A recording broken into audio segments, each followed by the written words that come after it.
So today we are looking at the Demi-Liche. And this is sort of the end result of what happens to most liches is when their spirit wanders through the outer planes for a long enough time, or they retreat inward into themselves for a long enough time, ignoring the material world, their body decomposes and essentially collapses while their skull remains. Now, some liches do this on purpose. Asarak in D&D 5th edition is the most, notable one. And he set it up so that his skull was bejeweled, and those jewels would absorb the souls of adventurers, continuing to fuel his phylactery. Other liches also follow suit. The main thing with demi-liches is that they are no longer intelligent or driven.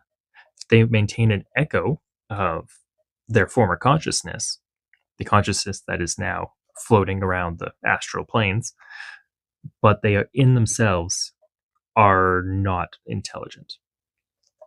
Ignore the intelligence score. They have no drive to themselves. They can't cast spells. They have spell-like abilities, which they can absorb the souls of adventurers. They can absorb the life force to deal damage. They whip the air around them in a magical vortex, or they might create things that are spell-like effects that are intrinsic to the skull, but they are not casting spells.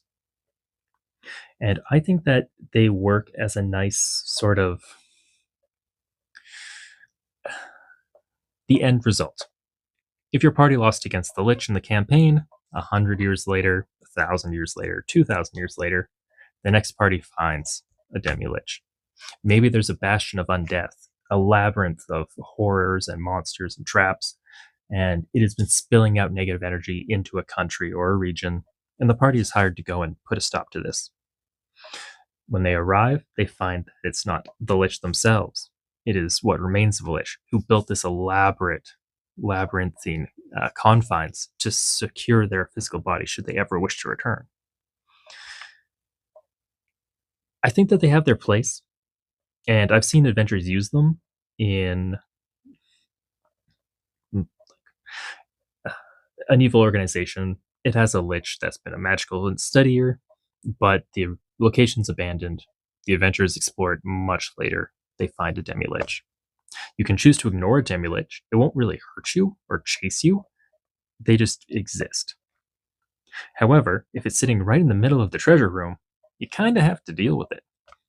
So I like them. I like trying to figure out ways to make them useful and use them, but they are a little bit more challenging. That's it for today.